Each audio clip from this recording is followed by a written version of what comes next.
I never had any expectation that I would find myself standing on the brink of an existence that I had constructed with such hard work. I was now forced to evaluate every aspect of my convictions. My existence was founded on the pillars of my marriage, my home, my responsibilities as a wife and mother, and my role as a trusted member of a close-knit family. However, a silent pain had begun to develop beneath the surface of this seemingly perfect existence, permeating the cracks of my heart like ivy on an ancient wall. I persuaded myself that it was inconsequential, merely the unease of daily life. However, I was aware that there was something more to it. It all began during a family gathering on a summer afternoon that continued into the evening, characterized by the hum of cicadas, the fragrance of barbecue, and laughter and conversation. Our families had always been inextricably linked, not only by DNA but also by shared traditions, holidays, and an unspoken comprehension that family was paramount. One of the familiar faces was one that I had never given much thought to before, but on that particular day, he became the focal point of my attention. I had always regarded Ethan as a minor presence in the background of my life, despite the fact that we had attended the same family occasions over the years. He was my husband's cousin. He was a reserved individual who favored the perimeters of a packed room over its center.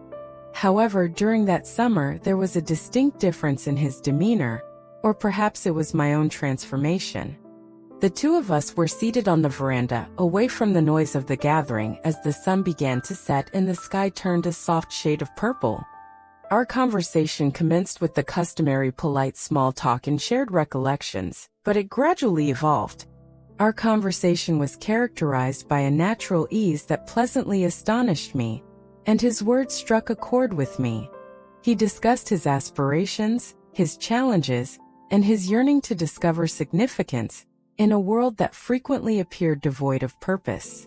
I was captivated by his words not only because of the content he was expressing, but also because I felt for the first time in a long time that I was being heard and understood. It was not love, at least not yet. Rather, it was a quiet stirring in the depths of my heart, a tremor, a spark, and it horrified me. In the days that followed, I endeavored to conceal the memory of that evening in order to submerge it beneath the weight of my obligations. However, Ethan continued to haunt my thoughts like a melody that I could not shake. I assured myself that it was merely a brief moment of vulnerability, a momentary glimpse of intimacy that, in the end, held no significance in the greater scheme of things. Ultimately, I harbored affection for my spouse, Daniel. He was a dependable, kind, and benevolent individual, the type of companion that many women desired. The more I endeavored to concentrate on the reasons my heart should remain steadfast, the more difficult it became to disregard the increasing distance between us, despite the fact that we had established a life together, one characterized by shared dreams and quiet contentment. I had come to the realization that marriage was not the same as the narratives we were raised to hear. It was not an endless stream of pleasure or a constant storm of passion. It was a routine of compromise, the integration of two lives into one. However, the spark between Daniel and me had diminished as we navigated the mundane realities of adulthood, paid expenses, and raised children. I was certain that we continued to love one another. However, it was a love that was both predictable and comfortable, and, to be frank, a bit stagnant. Ethan's contemplative gaze and subdued intensity evoked an echo of a part of me that I had long since forgotten, a reminder of my former self before life became so burdensome. At first, our interactions were benign. A smile was exchanged across the room at another family gathering, and a brief conversation was held in the kitchen while everyone else was preoccupied. However, each moment was electrified, as if the air between us contained unspoken words.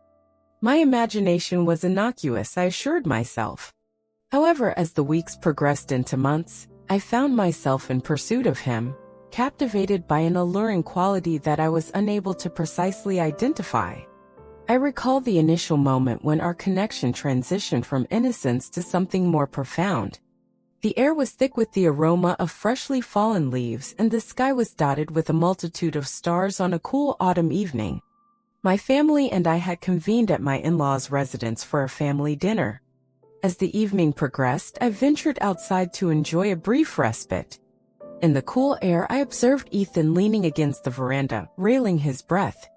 We conversed in the same manner as we always did. However, this time, our words retained a weight and a vulnerability that had not been present before.